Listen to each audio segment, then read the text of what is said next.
Sveiki, laba diena. Direktysis direktorius atėjo malonu. Taip, laukiam. Kaip? Viskas gerai. Rodom, kaip įspėjom jūs šiandien. Viską. Taip, darbo grafikas įsidarinti. Taip, nors atostogas irgi gal 66 dienas. Galvojom, kad vis tiek susitiksim su jumis. Na ir dėl darbo kodekso jūs manom, kad jis vykdomas, mes manom, kad labai irgi gal prieisim prie kompromisų. Ir aišku, dėl kolektyvinės sutarties mes laukiam to kolektyvinės sutarties ir čia tik tai faktas nepamiršti. Taip, projektas bus, bet jūs irgi, kad socialiniai atsakingai įmonė galėjo per 10 metų, bet nepadarėt irgi. Nu mes padarysim, aišku.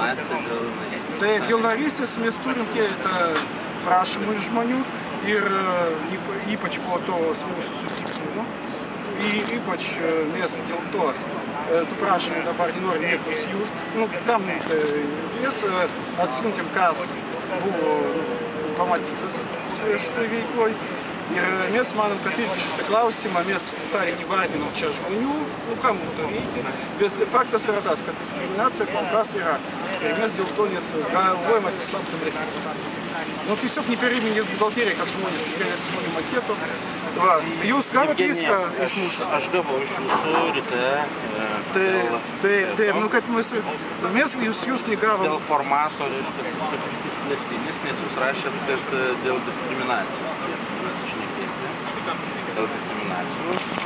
Dar kartą jums pakartosiu, kaip mes susitikime, kad labai Daviau Metalas ir Mediena nevykdo jokios diskriminacijos, jokio pagrindo. Nei tautinių, nei seksualinių, nei nacionalinių, nei jo labiau socialinių ar organizacijų kūrime. Tai tiesiog reiškia labai keistas teiginys dėl diskriminacijos. Čia anketos pagrindų buvo vykdomas narių anketavimas ir anketos pagrindų mes galim drąsiai tai teikti. Čia tiesiog buvo apklausa žmonių.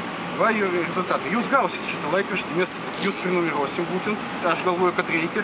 Jūs mus prenumeruokit į dokumentus, kurių pagrindų, pavyzdžiui, mokami priemokas, nes žmonės kol kas ne viską supranta ir aš negavau, kad teikti, kad ar pagrįstai ar nepagrįstai kažką mokam. Aišku, jeigu mes tokį dokumentą gautum, arba po konfidencialumą, arba ten kažkaip susitarint, mes galėtum šitą klausimą įspręsti. Bet dabar va rezultatai klausos. Jūs galit paskaičiuoti. Aš mielai susipažinsiu. Evgenija, aš turiu jums vieną tokį pastebėjimą. Šiam momentui aš kaip administracijos atstovas neturiu nei vieno dokumento, kuriame būtų nors vienas darbuotojas skųstųsi dėl diskriminacijos. Mes turime įvairius mechanizmus. Aš jums supažindinau su mūsų etikos kodeksu, su tvarka, kokiu būdu gali būti skundžiamas, sakykime, vadovas arba kuris darbuotojas dėl diskriminacijos ar etikos pažeidimų.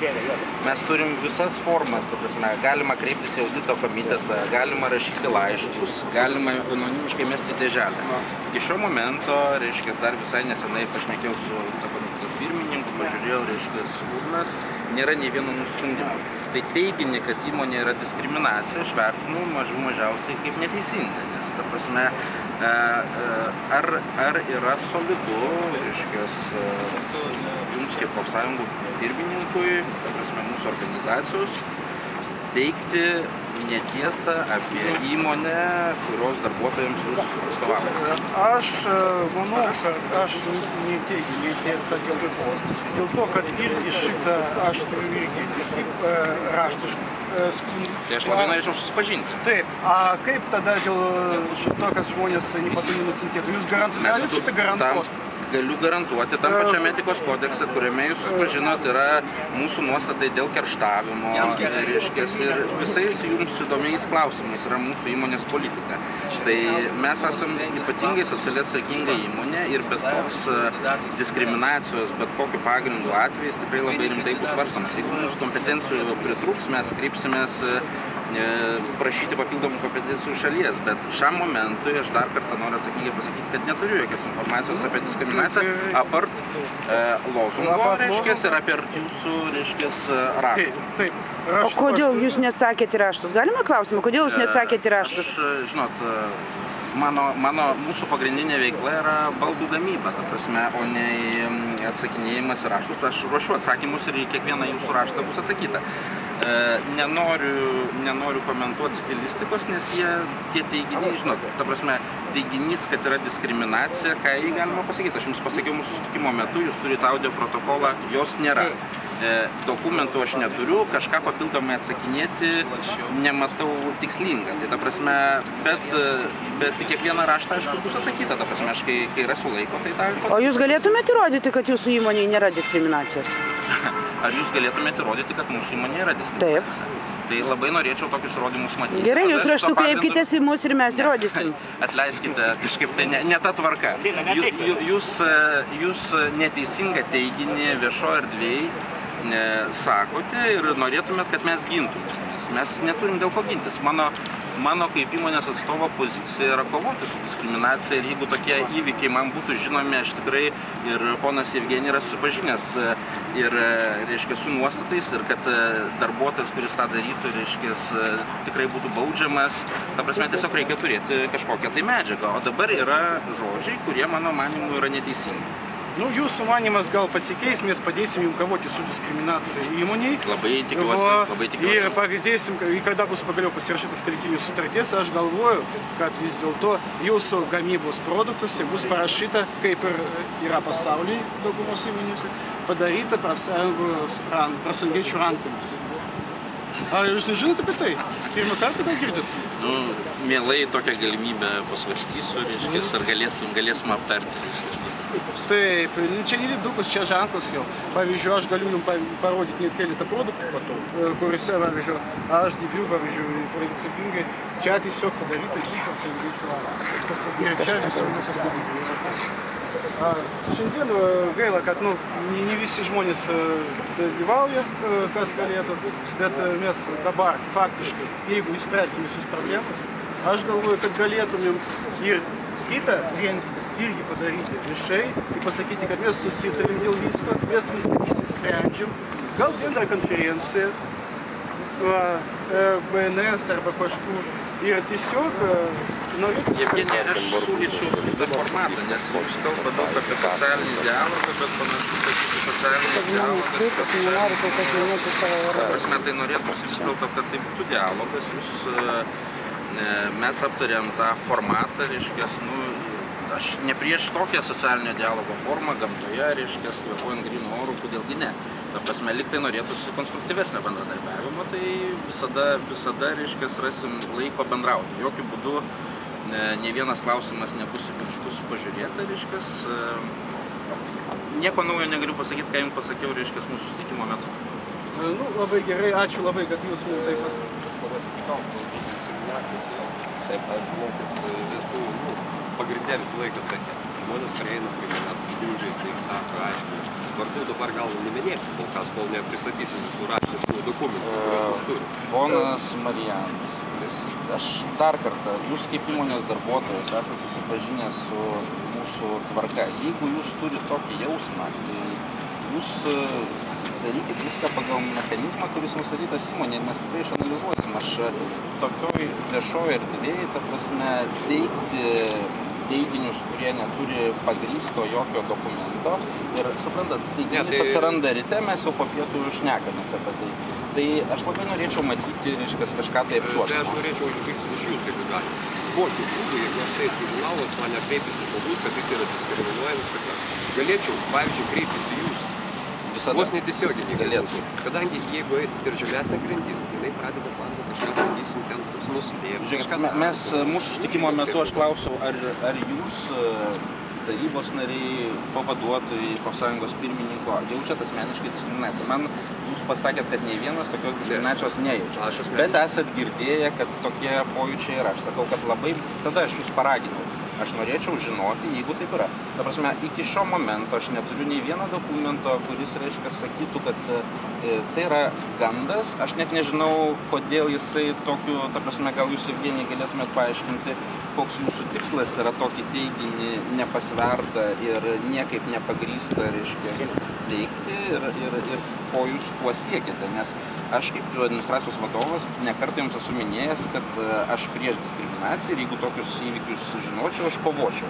Tai nei vieno dokumento nesu gavęs iki šio momento, reiškia, ir niekaip negaliu komentuoti. Įmonės vadovai reikėtų žinoti darbo teisę. Darbo kodeksas nurodo, kad darbdavys privalo suderinti atostogų grafikus su įmonėje veikiančiais profesinės sąjungos atstovais, o suderinti darbo laiką, o suderinti darbo užmokestį. O to nėra pasiūlyta. Panašu, kad kaip lygos atstovas jūs irgi nelabai susipažinę su darbo teise. Aš ją kūriau nuo 95 metų. Tai darbo užmokesčio tikrai niekas neturi su nieko suderinti. Kaip tai ne, nu taip pat, tai jūs priedą mokat už gražias akis išeina. Jeigu jūs klaidinate savo profsąjungos narius teiginiais, kad profsąjunga kažkaip tai gali įtakoti darbo užmokestį, tai man labai apmaudu.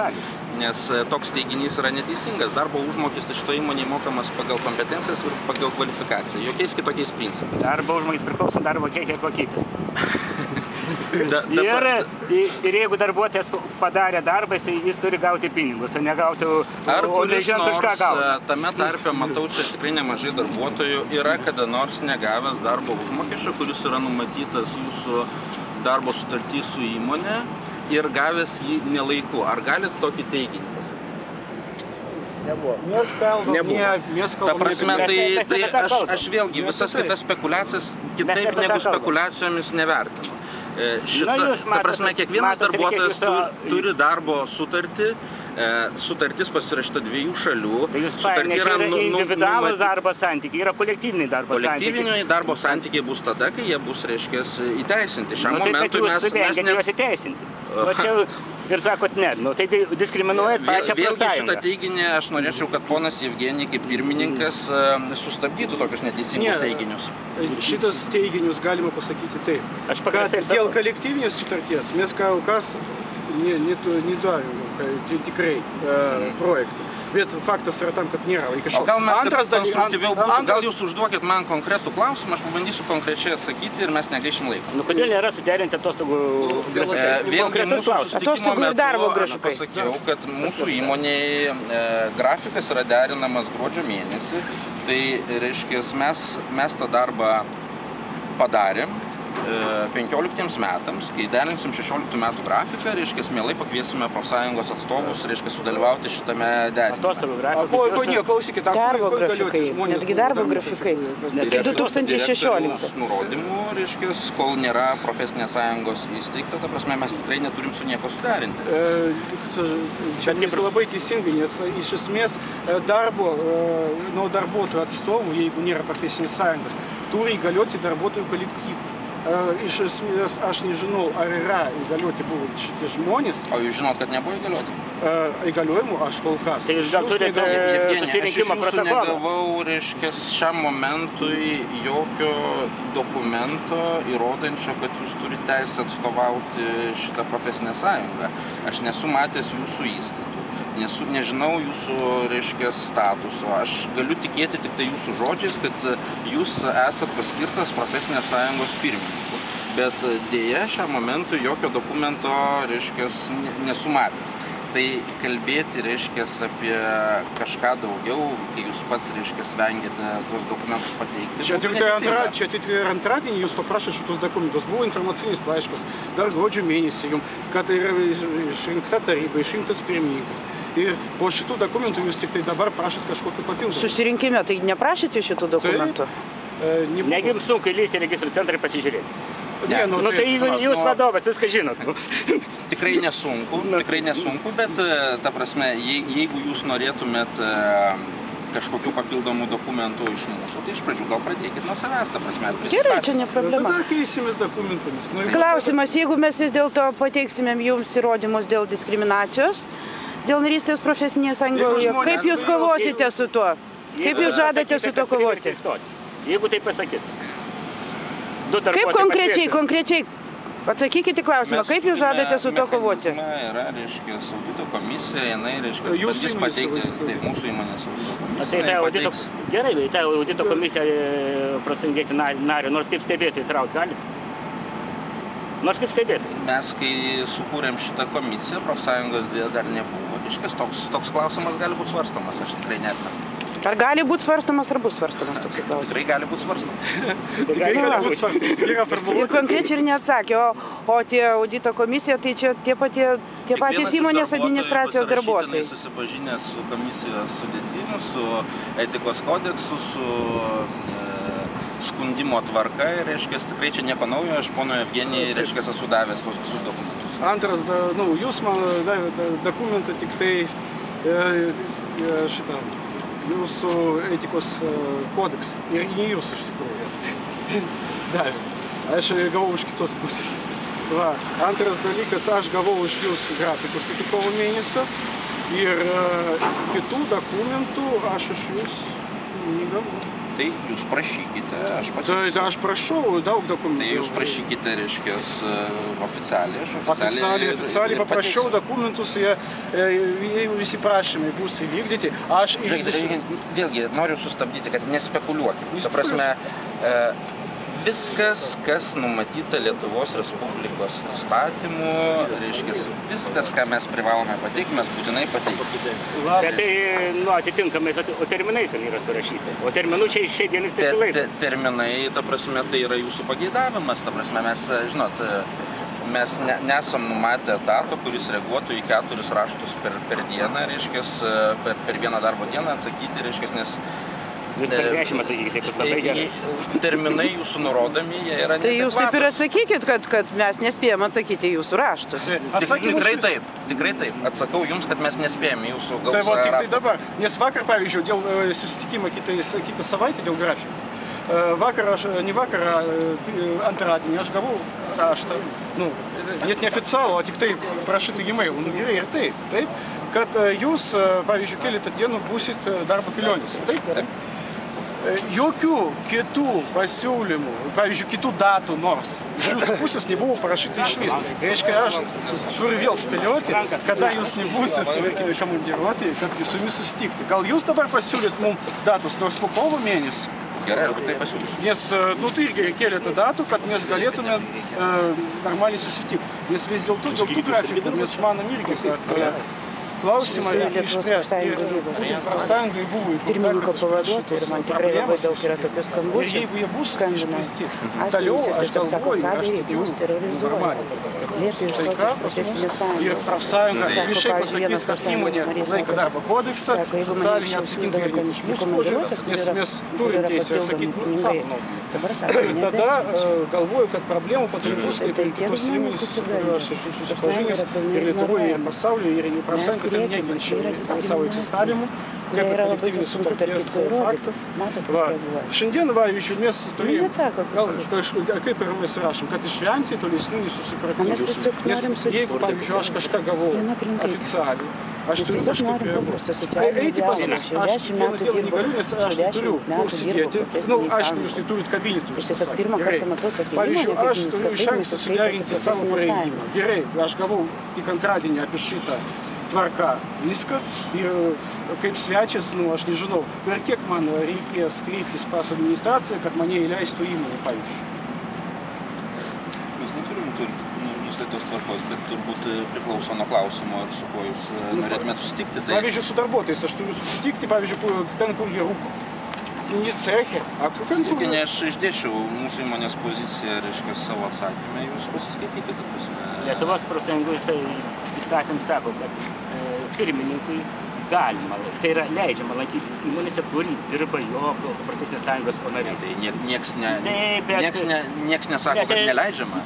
Ta prasme, aš tik tai noriu pabrėžti, kad šita įmonė, reiškia, turi įvairių paslapčių, susaistą konfidencialumą sutartimis ir mes turim išlaikyti, mes turim įsipareigojimus prieš savo partnerius, tai bet kas negali užeiti ir bet kas negali visur eiti. Aš tikrai suprantu, bet jūs man, kad profesinės sąjungos nariai atėję nepasako pirmininkui, kaip jūs dirbate, ką dirbate.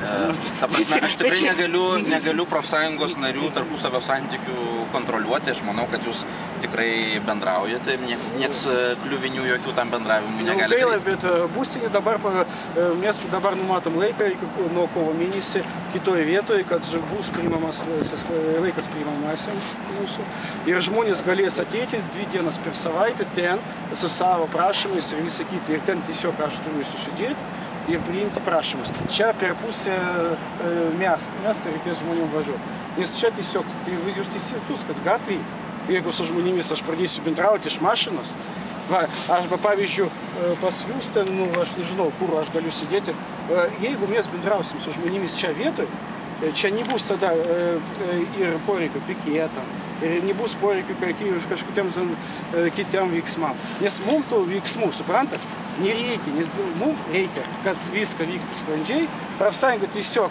būtų kaip pasienietis, žiūrėtų tiesiog. Žiūrėtų, kad pasienietis turi būti ne dėl to, kad kariauja. Labai militarinė tema paliesta, pasienietis čia pats taikdarys pats geriausias. Va, mesgi nekovom, pavyzdžiui, su kitomis šalimis. Jūs, Evgenijai, su kažkuo kovojat? Kas čia per teiginiai? Ta prasme, jūs priešą kažkame, mano asmenyje priešą matot? Mes saugom.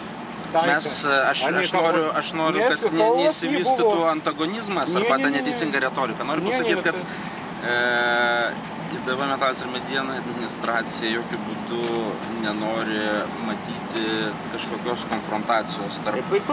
Tai bet kokia ta diskusija, reiškia, kur yra statoma į vieną pusę viena darbuotojų grupė į kitą, tai aš vertinu kaip neteisinga ir skatinančią konfliktą įmonės viduje, o mano noras, kad konfliktų jokių nebūtų ir kad būtų tik tai, kaip jūs dažnai minit, socialinis dialogas. Tai visi tada tom pačiom vertybėm ir gyvenkime. Sakykite, o kas jūs įgaliojo su mumis kalbėti? Mane įgaliojo generalinis direktorius. Turite įgaliojimą? Aš turiu įgaliojimą. Raštišką? Raštišką įgaliojimą turite? Nu, jūs irgi iš mūsų reikalaujat. Taip, aš turiu... Prašau atsiųsti tada raštiškai įgaliojimą. Prašom, jūs paprašym atsiųsti raštiškai. Taip, prašom atsiųsti raštiškai. Aš į kiekvieną jūsų prašymą, reiškia, pateikti dokumentus, tikrai atsižvelgsiu ir jeigu bus kažkoks poreikis jums tą dokumentą pateikti, būtinai pateiksiu. Dar tiesą priminsiu, profesinės sąjungos turi teisę vykti nevalstybinio darbo kontrolę. Tai jos turi teisę dalyvauti. Jeigu jūs norite, kad profsąjungiečiai ateitų čia su valstybinis darbo inspektorius, gali ateiti. Jeigu darbuotojas, žinot, vėlgi mes kalbame apie diskriminaciją, tai negali būti diskriminacijos ir negali būti draudimo bet kuriam darbuotojui kreiptis į valstybinę darbo inspekciją. Ir kiekvienas darbuotojas asmeniškai turi kreiptis į valstybinę darbo inspekciją ir tikrai profsąjunga jam šitoje vietoje mažai gali padėti. Daug gali padėti, kadangi mes kartu dirbam su valstybinė darbo inspekcija. Jo, bet visgi reikėtų suvokti, kad tai yra darbuotojo teisė ir vėlgi jokių kliuvinių nebus daroma ir jeigu darbuotojas jaučiasi, reiškia, kad jo teisės kažkaip pažeidžiamos, tikrai jūs turbūt liberalas jaučiate. Tai visą apie individualius darbo santykius. Čia yra kolektyviai darbo santykiai. Nežinau aš apie tą politinį santykį. Kada darbuotojų yra siūloma taip, išeisit iš profsąjungos, mes jums pakelsim valandinę, jeigu neišeisit iš profsąjungos, tai liksit be tos valandinės. Tai čia diskriminacija? Kaip čia jums atsakyti paprasčiau? Ar jūs turit kažkokį faktą, ar norit kažkokį pletką išmesti? Nes dabar iš tikrųjų norėčiau jūs vaikščioti po ceką. Aš pagal tą turiu faktą ir jums atsiųsiu. Taip, fiksuoti diktofonu, tai kas čia pasitikėjimas? Čia yra nenormali situacija. Jeigu jūs mums netikėt, kaip? Ne, tai reikia, kad tas darbuotojas, kuris jaučia, kad jam kažką pasakė, arba jis jaučiasi diskriminuojamas, kad jisai tai išsakytų. Ar jūs galit patvirtinti, kad buvo tokios kalbos? Pagrindų jisai gali Va, klausykit, va, žiūrėkit, va, žmogus teigia, kad jis pats buvo diskriminuojamas. Lietuvos profsąjungų lygos pirmininkas, Vydas Puskė. Malonu, Vydai, Jonas. Žiūrėkit, gal jūs nežino šitos įmonės, bet šita įmonė yra viena labiausiai socialiai orientuotų įmonių Lietuvos Respublikoje. Visa mūsų, ta prasme, mes dirbam su tarptautiniais partneriais. Tarptautiniai partneriai mums neleidžia turėti jokių paslydimų socialinės atsakomybės klausimais. Mes esam reguliariai audituojami. Mes gaunam aukščiausią CSA reitingą. Pernai metų tarptautinis auditas socialinės atsakomybės parodė 92% iš 100 galimų. Tai man tie visi teiginiai atrodo mažiausiai neteisingi ir ne vietoje ir ne tuo adresatu. O dabar žmogus teigia šitas, kad jis tikrai diskriminuojamas. Buvau vieną kartą. kad ten dariau tokias kufos HM. Ir padariau klaidą, ne taip perskaičiau. Не та мать. Это не та мать. Не tą mat mane atpjovė, taip. Mane privertė pasirašyti broko aktą. Jeigu aš nepasirašysiu, man nuims priedą prie aukos. Bet vis dėlto tie pufai buvo surinkti ir važiavo į Vokietiją. Bet aktas yra. Žiūrėkit, Jeigu tu padarytum broką šitą, tau ne. Jeigu tu būtum profsąjungai, tu irgi. Jeigu tokie teiginiai buvo išsakyti, žiūrėkit, dalyvavimas profesiniai sąjungos veikloje niekaip negali, įtakoti arba nedalyvavimas nuobaudų skirimo. Jeigu jūs padarėte broką, jeigu sugadinat medžiagas arba padarėte žalą įmonėje, tai už tai, pagal galiojančius įstatymus mes galime... Tik tai buvo šiek tiek porą milimetrų, sakysim, nukreipimo. Žiūrėkit, aš nenoriu ant gatvės svarstyti tų atvejų, mes didelė įmonė, mes darom didelės apyvartas, mes išleidžiam didelį kiekį produkcijos. Jeigu yra atvejis, kai jūs manote, ar jūs buvot nubaustas, ta prasme, tada jeigu jūs buvot nubaustas ir manot, kad neteisėtai, tai tada jūs rašykite. Ta prasme, ką reiškia, ta prasme, parašymas raštų paaiškinimas, kodėl tu padarai klaidą, aš nemanau, kad tai yra nuobauda, ta prasme, tai yra normalus skatinimas darbuotojui pamastyti apie savo nekokybišką darbą ir ateityje jo nedaryti. Aš atsiprašau, bet žmogus sunkiai įsireiškia paprastai lietuviškai. Jis turėjo pasakyti tom, kad jis buvo diskriminuojamas. Tam prasme, jis turėjo parašyti tą pasiaiškinimą dėl to, kad jis yra narys. Pasiaiškinimo, ne, kodėl jūs manote, todėl. Kiekvienas darbuotojas padaręs klaidą turi rašyti paaiškinimą. Jam buvo liepta pasirašyti, o kitam žmogui, kuris stovėjo šalia, nepasakė pasirašyti. Jis sako, jeigu tu būtum narys, tau irgi reikėtų rašyti. Tai čia kaip supras tos žodžius. Tik tai šitą, buvo klausimas iškeltas klausos. Tai irgi, tu pana nerašydama dabar. Ne, nesvarbu, tu sakai pats asmeniškai. Ta prasme, jeigu jūs norit, kad šitas įvykis būtų ištirtas, tai aš jums dar kartą priminsiu, kad mes turime mechanizmą. Ta prasme, aš negaliu dabar aš išgirstu kažkokią informaciją, aš nieko negaliu, aš neturiu tos informacijos, aš negaliu komentuoti. Ta prasme, jeigu yra tarnybos, jos įsigilintų, mes apklaustumėm visus žmonės, įvardintumėm, ar iš tikrųjų tai buvo, ir kažkokį sprendimą priimtumėm. Dabar tai yra tiesiog pletkai. Va štai dar vienas įrodymas, žmogus mano irgi, kad yra diskriminuojamas. Su ta pozicija, kad tai tikrai neturėtų būti kažkokia tai pletkai ar dar kažką tai. Ir kad nebūtų tokių išlygų. Reiškia, mes tik tai tai ir norim, kad nebūtų tokių išlygų. Ne va tu, tai tam priklausai, tai tu rašysi, o tu nepriklausai, tai tu nerašysi. Tiesiog, jeigu nereikia vienam rašyti, tai kam kitam rašyti? Kam šitie rūpesčiai, kurie tikrai niekam nereikalingi iš esmės. Ir jie nekeičia nieko. Apsunkina gamybą tikrai. Tik apsunkina. Gamybą apsunkina. Tai tokiu būdu apsunkina gamybą. Aš nežinau, kelintą kartą pakartosiu, ta prasme, aš netoleruoju bet kokios diskriminacijos požiūrį. Tai jeigu jūs manot, kad su jumis buvo pasielgta neteisingai, kreipkitės, yra audito komitetas, esu aš, yra anoniminės dėžutės, darysim svarstymą. Kur yra tos anoniminės dėžutės? Yra cechuose? A kas jas atidarinėja? Kas atidaro anoniminės dėžutės? Ar dažnai jas atidaro? Atidaro tuo periodiškumu, kai jose kažkas atsiranda, tai taip pastoviai tikrina. Ar jūs galite jas atidarinėti prie profsąjungos narių? Tarybos bent jau narių.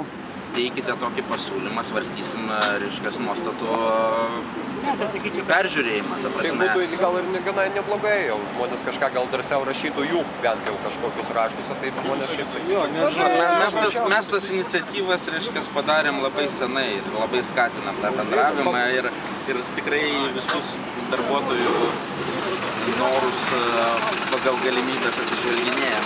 Iš tikrųjų, kartais atrodo, kad yra nesuvokimas. Jo, ir toks susidaro kartais įspūdis, kada šitos išvalomos šitos dėžutės, sakysim, iš jos paėmus korespondenciją, ta korespondencija kažkur tai pakeliui, jinai išsikrato, kažkaip tai nėra apie dialogą. Galbūt dėl to ir mes tai pradėjome, nes, suprantat, kažkaip tai kažkurioje vietoje trūko tas ryšys. Bendravimas dingo. Gerai, ar galėčiau dar į kokį klausimą atsakyti? Dėl atostogų sutikimo tvarkos. Sakysim taip, dalykas vis dėlto būtų malonus, jeigu išspręstas dėl neaiškumų, čia tie neaiškumai. Mes šitą diskusiją turėjom, reiškia, mūsų sutikimo metu. Aš tiesą pasakius ne iki galo suvokiau problemą, nes ta prasme